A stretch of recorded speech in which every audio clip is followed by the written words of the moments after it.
and Flower Start, the online flower arranging classes. Now I got a favour to ask you.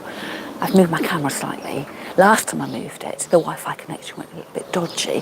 So if you're watching, could you just let me know whether you can hear me and see me okay? Thanks very much. So here I am, 8:15 on Tuesday morning, and rather inappropriately dressed for a bit of gardening or flower cutting. I've got some very fancy, fluffy mules on, so I'm really living the life. And I've come to this bit of the garden because in this one small area is where I have got the most flowers growing at the moment. So I've got my bucket of water all set to go. In my pocket I have my floristry scissors with the special little wire cutting thing if you're ever doing any wire work. And we are having friends over for something to eat tonight. We've got my husband's best man visiting from Australia. And the plan is that we've got some friends coming over for dinner. I've got my second-hand vintage pine scrub table on the patio. And what we normally do is take the kitchen table out and make that a really long table. And the plan is to have lots of flowers running up the centre of the table in a very modern tablescape. So good morning, I can see I've got a viewer. So viewer, is your name Joan? And Joan, can you hear me okay? Just wanted to check because I have got the camera in a slightly different position. So great.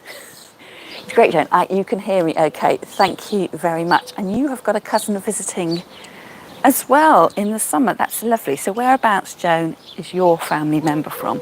You'll have to let me know. And now I've moved away. I can't see what your comment says. Yep, loud and clear. Brilliant, brilliant. I shall stop fussing around then.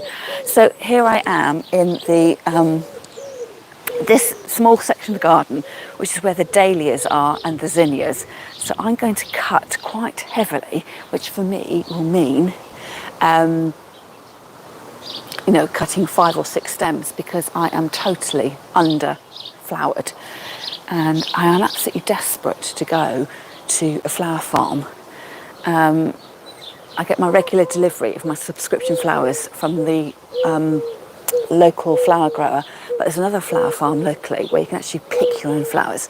So that's on my list of things to do in the summer. So what I'll do here is I'll go round and cut what I've got. So what I'm doing here is to cut down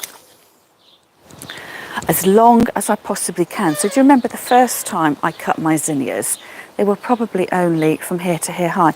So I try and cut like a gardener and cut it right down to the growing point. And where I had that there, I could see that the next 2 buds were coming out on the side. So that's what my husband likes me to do. Isn't that absolutely gorgeous? Wouldn't that be lovely? Have a flower crown in my hair. So bucket of water on the side. So that goes straight into the bucket. And some of the stems I'm going to be really picky now because some of the stems are only quite short. So I'm going to say only the tall stemmed flowers will make it into my bucket. So I've got an orange here that almost looks like a sort of sunflowery kind of colour. Flower Farm 3, I've missed your comment, Joan. It came up and went away. I think you were saying that flower farms are very expensive. Near you, possibly. So what tends to happen here is that you get a bucket and you can fill your bucket up. But when we think of buckets, we think of buckets that are a conventional bucket that you put your flowers in at home, in a nice big round thing. So I will say that you need to get that out of your mind, really, because when you pick from a flower farm, the bucket they give you are more like those sort of florist's metal buckets, so they're quite narrow at the top. And normally, in previous experience, you pay a price for the bucket, and then you will also need to bring your own bucket so that you can take your flowers home and keep them in water. And you just need to check the prices. And then some of them, you pick what you want. But the top tip is, if you are going to pick flowers, is not to pick flowers when they're in full bloom. You need to get them when they're just sort of half open in order that you've got the life of them to enjoy when you get them home. So what else am I going to cut? I don't know, I might... No, I can't cut everything. So if I cut all the way down there, there's going to be no flowers there. I might get away with the dahlia. A dahlia and a bud there. And another long zinnia. That one's, oh, how short is that? Beautiful. So I'm just, the trick is, as you know, if you've been watching me for a while, I can pick whatever I want as long as my husband can't see where I've picked from. So I'm quite lucky that he's not watching me because he's upstairs. So he can't physically see me doing it. And I'm thinking, as long as he can't see me do this, he's not going to be prompted to think, oh, you're taking too much stuff out of the garden. So that's a lovely dahlia again. But that's quite a tall one there. I shall go for that there. And buds. And then, oh, look at this. This is just gorgeous. Look at that one. And a really, really tall stem. That must be elbow to fingertip long. So pretty impressed with the growing skills there. And let's just see. I had half a mind that I might pick some of the hydrangeas. But they've been a little bit damaged with the really, really hot weather that we've been getting. But it might be a really good flower to sort of pad out the vase arrangement I'm going to do. So let's see what I can cut. So, isn't that gorgeous? I'm going to just do a bit of de-leafing there and letting the leaves fall under the bush. So I might just thin these out. They're just looking a little bit chunky. So I'm working my way down so I can cut it off from the main stem. And the more leaves I get rid of now, the less throwing away I've got. And while I'm here, I'm going to move along. We've got a sedum, and when the sedum grows, it sort of seems to fall apart in the middle. So it's got like a hole opening up. So what I might do is cut some of the sedum. Oh, I'll show you how long the stem is on the sedum. And you can see by the curve what I mean. It's sort of getting this very relaxed look. And I guess, is that how, does the sedum root? You can sort of imagine if it did, but it might start rooting from one of these leaf nodes. I don't know what I'm talking about really there, but I particularly like the sedum here. This is sort of a bronzy coloured one, and it's still in the bud form, so it'll open out into tiny white, pale pink flowers, and that will be in September time. But I prefer it actually when it's still tight in bud. So I might get a couple, oops, I think that's too heavy for my bucket. A couple more stems of that. That's where I'm picking it from, is just down here. So let's see if I can reach this one. Look at that. Really, really long. A monster length flower. It's really squidgy. It's got almost like, it's called the ice plant. These really succulent leaves. And it's got a real sort of squidginess to it. Now we've also still got a few of the sweet peas left. Can you see my sweet peas? But they are coming to the stage now. Actually, what I might do, instead of picking the sweet peas off individually by length, they're getting to the tail end of them. So what I might actually do is pick them with a long length to them, and that'll fit my vase better. It's getting to the stage now and I'm just thinking they're sort of getting too short. So I will pick them exaggeratedly long, and then I've got all these sort of little tendrils which will add a bit of interest to my vase. And I'm breaking my own rule now by not putting them straight into my bucket. They're just landing at the foot of the camera. But that will be, I'm going to leave a little bit of colour in because we've got these friends coming round and I want the garden to, you know, have a tiny bit of colour left in. But yes, I kind of quite like that idea actually. leaning across there. So I've gone for everything is going to be pinks and purples. Like that. I'm rather pleased with that. So I'm going to gather up those bits and pieces. What I might do first of all is just move you down a little bit. And then, oh, I've caught the foot of the tripod in something else. And then you'll be able to see how I'm going to arrange my flowers. So a little bit of juggling around there. I've got my bucket of water all ready to go. I'm going to scoot across, talk amongst yourselves as I pick up my flowers. So, monster sedum, long-legged sweet peas, and I'll sprint across to the bucket of flowers, which is becoming slightly overwhelmed by that enormous sedum, and then we can get going. Can you see me? You can't, can you? That sun is in my eyes. Let's see whether I can bring that around a little bit closer to get a little better light on the situation. There we go. I really do need a cameraman, don't I? A camera person to help me out. It's just shining in my eyes there. It's all about the flowers, isn't it? You don't actually have to be able to see me.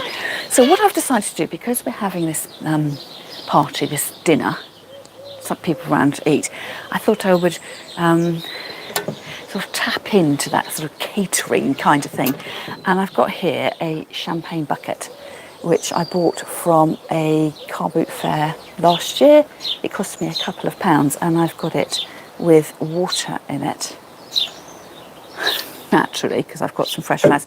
Now, did you watch yesterday's video that was posted yesterday afternoon when I was talking about garden flowers? Yes, I've got it on a tall tripod, Joan. So quite often I have a short tripod, like a table standing one, but this is a tripod where if I stand up, it's the same height as me, and it splays out on the legs. So when I move it, it's sort of not just moving the camera, it's got these huge legs on the top, and sometimes they catch a little bit. Particularly annoying is when I want to move my camera from the patio through to the kitchen, and I don't want to take it all down, so I'm trying to get the wide legs through the kitchen door. That can be tricky.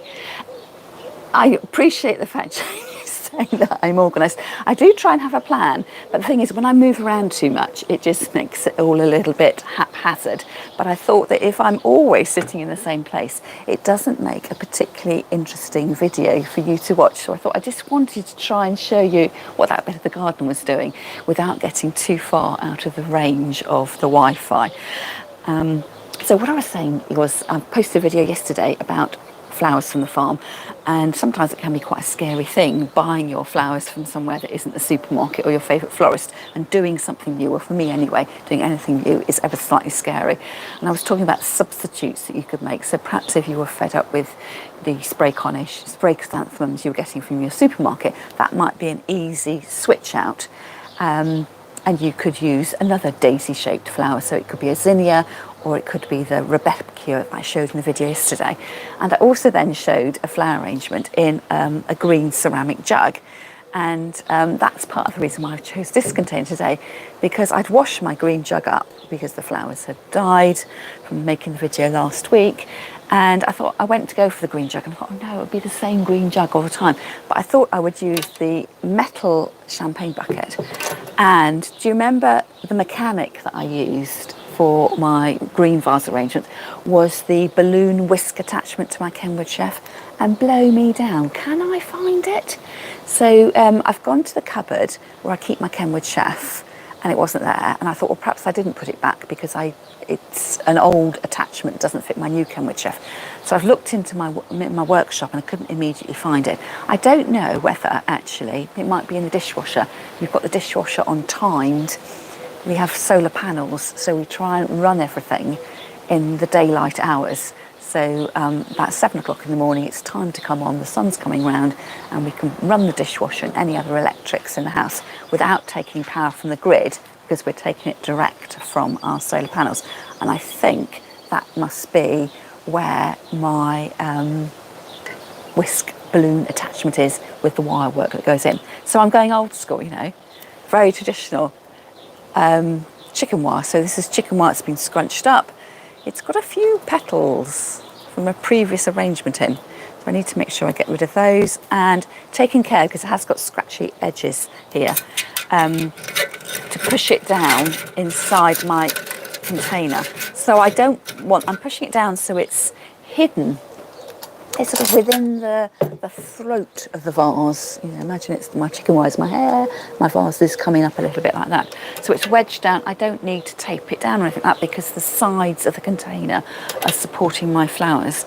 And then I can get ready arranging. And I've only got half full with water, and probably what I'll do after I've shot the video is to top it right the way up. And the reason why it's half full of water is because the green jug I was going to make, I filled that with water, and when I changed my mind I poured it into here, and it's just the difference in volume of the container.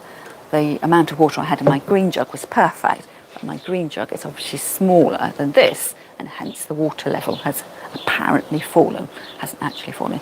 So what I'm going to do with my first arrangement, with my first placement, is this is quite a chunky monkey. The stem on this must be almost as fat as my finger. So I want to get the chunky stems in first, just so they get in. If I leave it to last, I'll be trying to wend my way through my more delicate stems, and I risk breaking some of my flower heads. So I don't want to go too big. It can't splay out sideways too much, because we have to see whether this actually works. I'm having them down several flowers, but several vases of flowers down the centre of the table, so they can't be too tall and they can't spread too much, because my table, you know, standard width, but the time I've got like the cutlery on here and the cutlery on there, I've just got this channel line going up the middle, and that's where I want my flowers to be. So although it's got this stem here, it's got this relaxed curve where it's flopped out from the centre of the bush, running along the edge of the soil and then coming back up again. I'm actually just going to use the top bit and the straighter bit.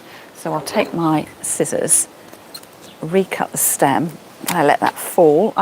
You were saying I was organised, Jane. I've forgotten my compost bucket. So normally, imagine there's a compost bucket there, and then imagine after filming I'll be scrabbling around getting all my flowers back into the bucket. My lightweight sweet peas there are just carrying off in the breeze. So I'm pinching off these leaves, juicy Lucy, and putting my flower in so it holds. It's not flopping to the side, it's gone where I want it to go. So now I've got the sort of height of that. I think it's probably a little bit higher than I really wanted it to be. I don't want to pull it out and put it back in again. But what I might do on this one, on the other side, is to cut that one slightly shorter. Now it may well be, if I discover that I haven't got enough flowers to fill up my container, that I might go back and use the surplus bits of the stem as an extra bit of greenery. Actually, probably a good idea if I do that now, because the stems are so chunky. I might just get this sort of green haze in. So I've damaged, when I threw that down onto the patio, I've damaged that leaf. So what I will do is to salvage the situation. I'm going to cut off that damaged leaf. That damaged is one of a pair. I cut that off and then come down here and cut to length, and then pull off the lower leaves here. I might do that. I've ended up with a little spriggy bit. It looks quite exotic there, doesn't it? And it will just give me a little bit of coverage so that the bucket doesn't look quite so empty. So at this stage I haven't really got a plan of what I'm doing. I'll do this one as well. It's just a casual collection of flowers but displayed for decorative effect, and really, isn't that the same as every single flower arrangement? So it's just got a little bit of stem, a little bit of green, and it's just those stem ends, they're not going to be a feature, the sedum foliage.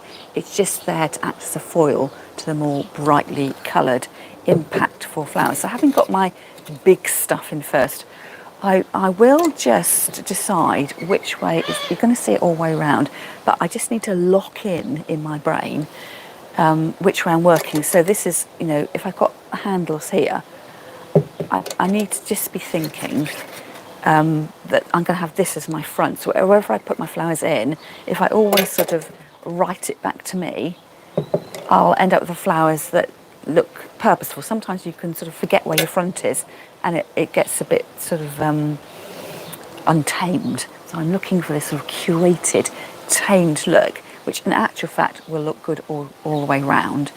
But I just know that it's got a front. So to me, it's got a front, it's got a back, and it just sort of calms me because I know which is the back, which is the front, which is the sides, and I'm not getting muddled up. So the next thing I'm going to add in is going to be my hydrangeas, and I'm going for that because they've got the next fattest stem, and also they've got, you know, quite a chunky impression. You know, that is a focal flower. Your eyes are going to be drawn to that. And what I think I will do, I've kept the two little leaves on there. I stripped off the other leaves when they were in the flower bed. I might take them off. I know that the hydrangeas need lots of water to keep them fresh, and I don't want them drooping. So if I take off the leaves, I've still got one tiny one left up here. It just means that the water is going to go straight to the flower head and not be diverted off to the leaves. And also I could then use the leaves of the sedum as the pretend leaves that go with the hydrangea. So measuring up, you can see if I put that on the table, that's resting on the tabletop, but probably that's about the right length. And can you see that the size of the flower head is, you know, is a good match to the visual size of the sedum heads, although they are made up of individual the little florets. So I will recut the stem just to create that fresh wound, and then here where I cut the damaged leaves off, can you see that I've got that cut there that isn't particularly sightly? So with clever placement of my hydrangea over that, it will cover the wound and it will look more like a seamless hole. So what you're doing is just, you want to end up with a flower arrangement and just almost nobody notices. They just take in and say, oh, we went round to Julie's house and she had a lovely dinner and she had beautiful flower arrangements. I don't really want any more comments than that. But I don't want people to be thinking, oh, she did so well with her flower arrangement. But all I saw were the cut ends. So you're just sort of finishing off these little bits and pieces. So the time I put that in, you see the flower head, and you can just, if I point them out, you just see the tiny bit of leafage around the edge. But that cut end, the wound, is now hidden under that flower. So it's what you're appreciating is the beauty of the flowers. Your eye isn't going to the, isn't sort of being brought to a halt by the unnatural things in your arrangement. The jarring elements is probably what I'm going to say. So I'm then going to turn my container the other way around because I've got another cut stem here, and because I've cut it on the slant, it's actually got quite a large cut end. It's sort of an oval shape of cut end there, rather than just being straight across and being a smaller circle. So I will put in my second. Oh, that's so satisfying. Can you hear that on my microphone when I pinch that off? Oh, it didn't quite snap so well there. So measuring it up against the container, recutting the stem end, and then that will be nestled in. Oh, I think I can go a marginally shorter. And that will be nestled in, and that covers up the other cut wound, and then with the little leaves poking out, they become the hydrangea leaf, but of course they're not. And of course, I might be able to fool somebody. I've got a special variety of hydrangeas because I've got these really succulent leaves that go with them. So I've just got 4 placements in there. So then if you're a flower arranging aficionado, you'll be saying to me, but you've got 2 of this and 2 of that. I know you've been told not to arrange in 2s, you've been told not to arrange in 4s.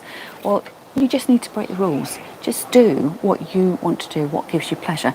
I feel I can't cut 3 hydrangeas and 3 sedum stems because I don't have much in my garden. But if I arrange them with confidence, it doesn't matter that I've broken the official rule. I've just had a quiet moment in my garden to see what's in flower. If I wasn't talking to you, I'd be doing this, in peace and quiet, perhaps listening to the bird song, that kind of thing. So I wouldn't get too hung up on the rules. It's just about you doing something that is a creative outlet for you. And of course, because I want my home to look nice for when my friends come around later, it's all part of that homemaking thing, which I really enjoy doing. So yes, normally I would say to you, don't go for fours, but you need to go for the flowers you've got. So next up, I have got my mix of zinnias and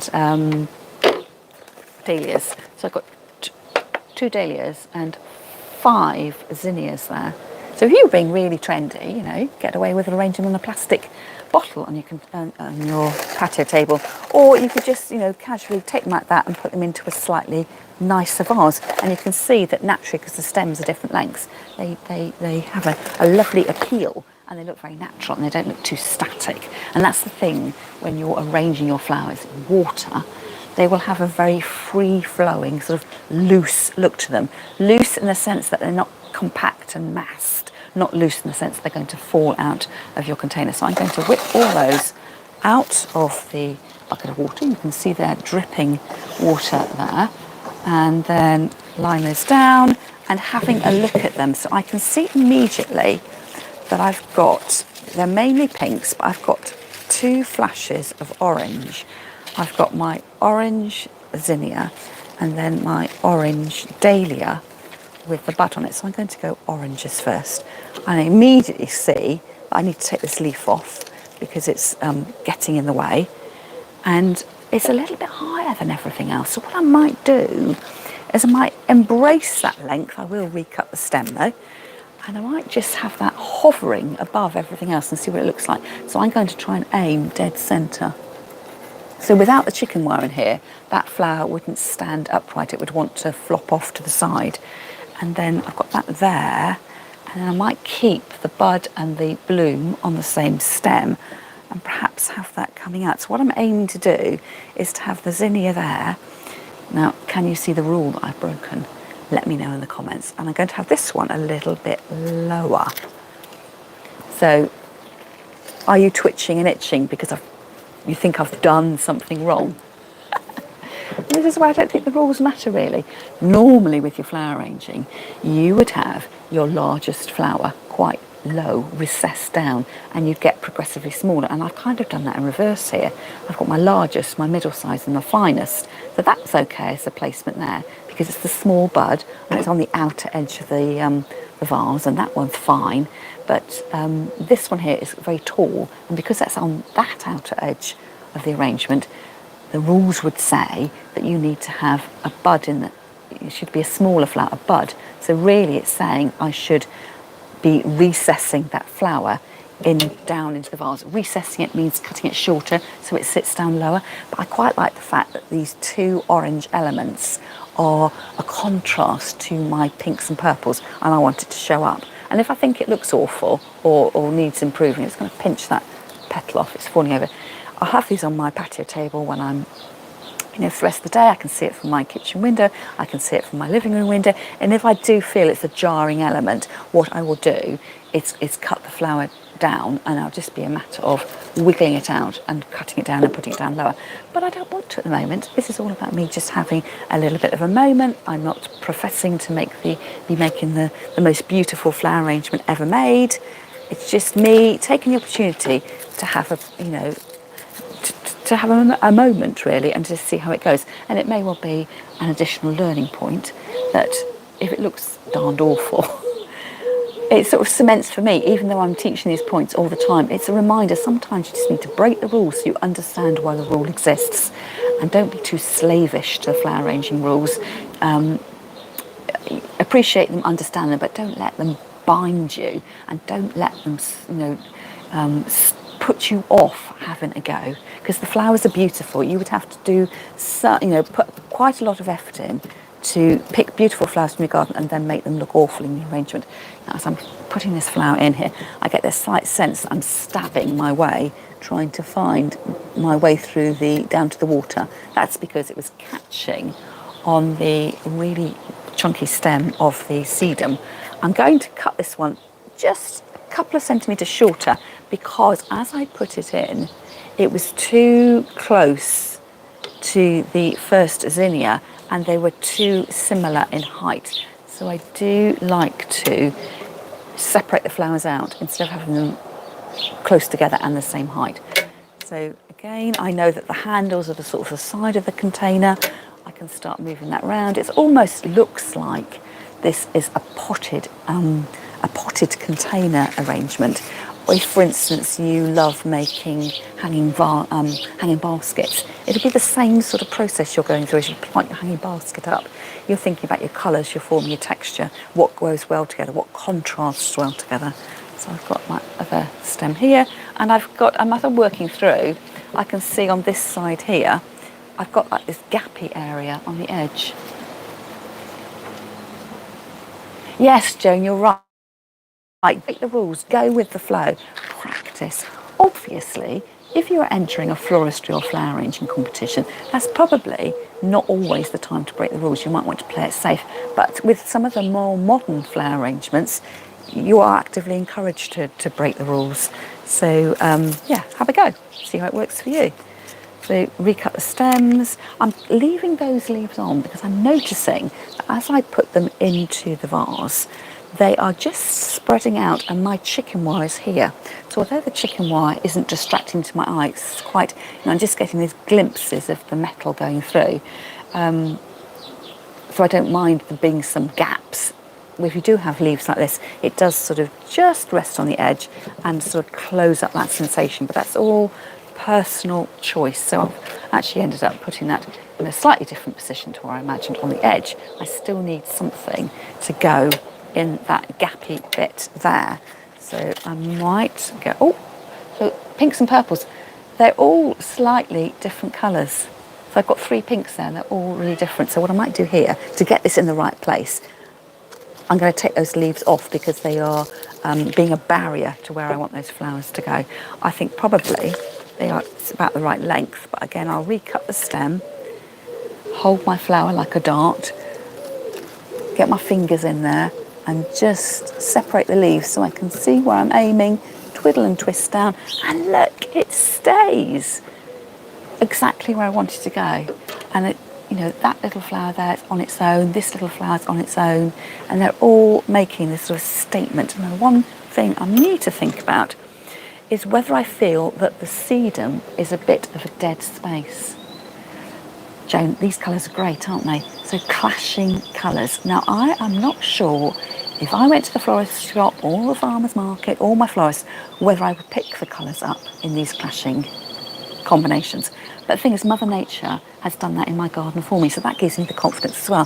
The flowers have been picked from the same patch, and the zinnias, it's the same seed packets. They've come in that range of colours. And I think if you can replicate what Mother Nature does, that gives you more confidence as well. So normally, if I was doing an arrangement and I would be standing in front of the buckets in the supermarket thinking, I've got £12.50 to spend and what colour am I going to go for? The safest way of choosing your flowers is to pick a colour. So if I had picked pink and I went to the supermarket, I would pick the flowers that I could afford to buy that were all pink. So I might have gone for pink roses, pink gerbera, pink stocks, pink spray carnation, something like that, and put them all together. It's when you're putting your colours together, it can be slightly more challenging.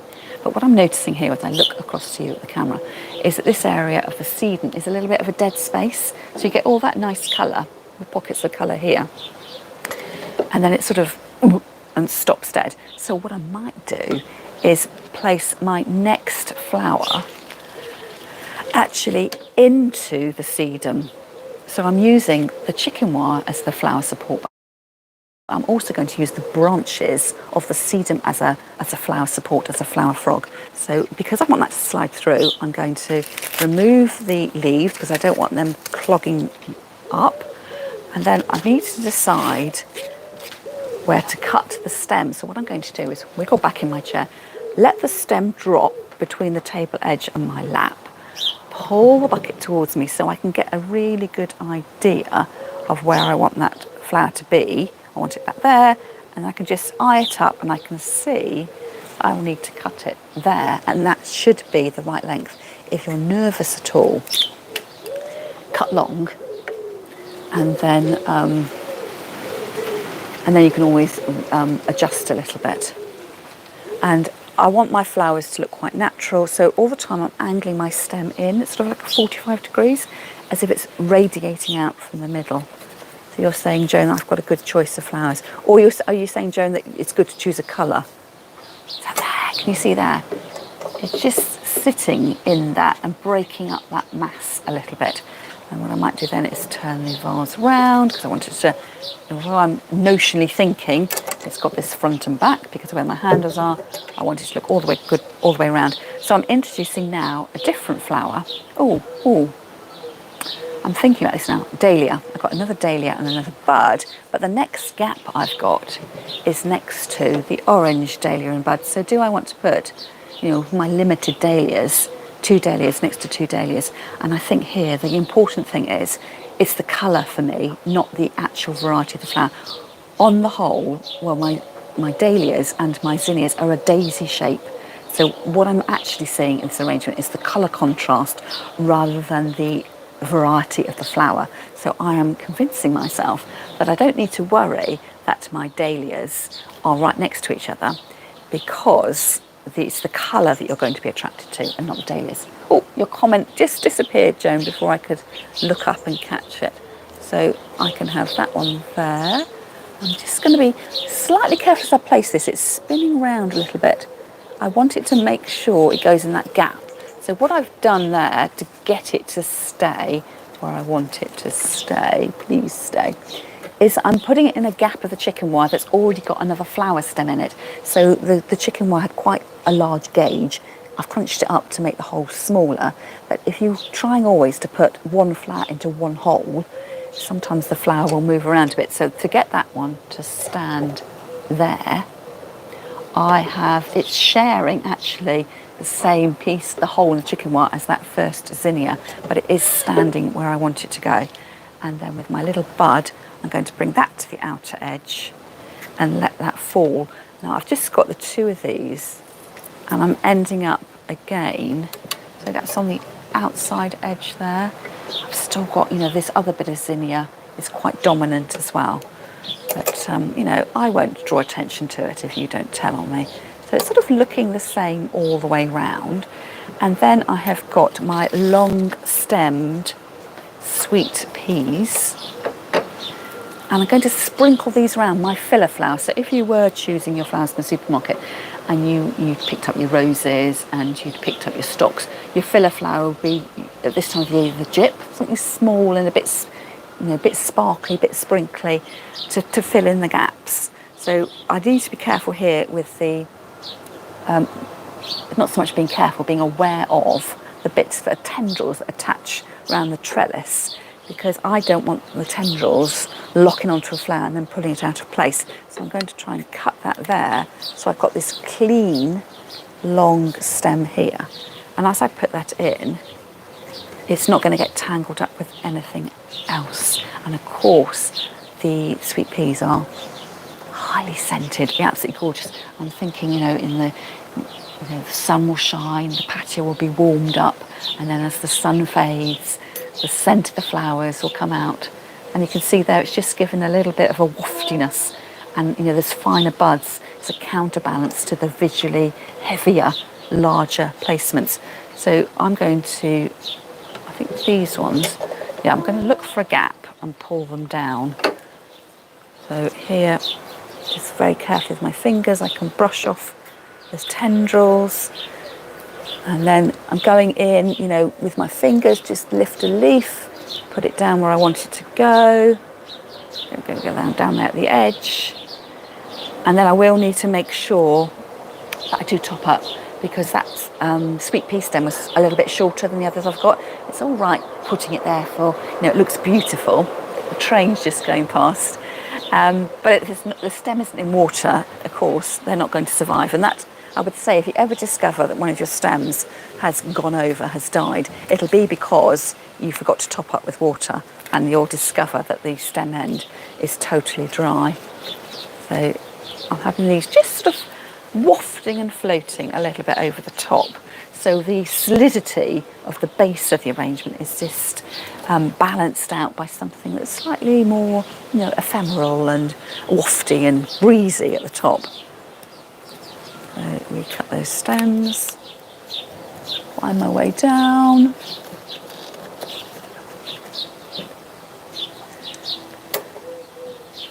Oops, look at that. I'm going to have to lose that bottom one, I think. Oh, get rid of that one there. It's just in the wrong place. That one's broken, so pull that off.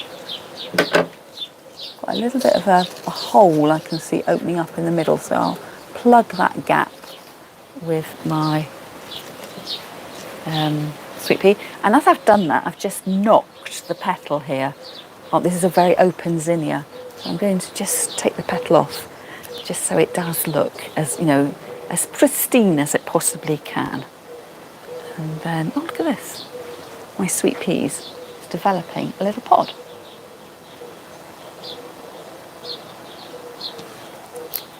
My last stem going through. I quite like that. So normally when you're cutting your sweet peas, you cut them in order that they don't go to seed. But actually I quite like this. It's quite that foodie element, isn't it? If I've got, a lovely green salad, and actually if I lift that up to the light, I can see the seeds. So Donna, who is from, I can't remember, Donna, your business name, Busy Blooms. You'll find on Instagram, and she was saying to me that now my stems of my sweet peas have got really short, which she thinks is a reaction to the hot weather. I ought to let some of the pods develop, so don't deadhead the sweet peas. Allow the sweet peas to develop a pod, and then save the seeds so we don't have to go out and buy new ones for next year. And that will slide down like that. So I'm just going to casually put my greenery onto the floor, and I will have to go out and get my composting bucket in a moment. But this is a very casual arrangement. What's in season in my garden, my very limited garden. Although we have quite a large garden, it's mainly green. There are very, very few flowers in our garden. So this was 2 sedum. It was 2 hydrangeas, that's 4. It was 2 dahlias, so that's 6. And it was 5 zinnias, makes it 11 flowers, plus 4 sweet peas, 15. So I've made this arrangement with 15 flowers. So no, they're not orchids. Orchids are beautiful, but what I've got here are sweet peas in this particular arrangement. So I'm rather chuffed with that. So what I'm going to do is sign off, clear up my mess here, make a nice cup of tea. Actually, I don't need to fill up with water, because I know this jug here, I was carrying my bucket around, with cutting my flowers direct into my little makeshift bucket, has got fresh water in it. So let's see if I can just hoik my flowers across so I can see where I'm aiming my water, and I can fill that up. And what I would normally do is take your fingers, loop them over the vase, and then as soon as your fingertips get wet, to stop pouring. As long as you're not pouring direct onto your fingers, of course. I think I should be able to get all of that in there. So my water level has gone from being quite low down here, and I can feel the weight of it now. But that is also quite good, because it means that the vase is weighted down. So hopefully I'm getting a few gusts of breeze here. Hopefully it's going to be sufficiently weighted, it's not actually going to fall over. And in the event it does fall over, it's going to make one heck of a mess. So that's all from me for now. So if you enjoyed watching this video, I will look through your comments later on when the video is published live.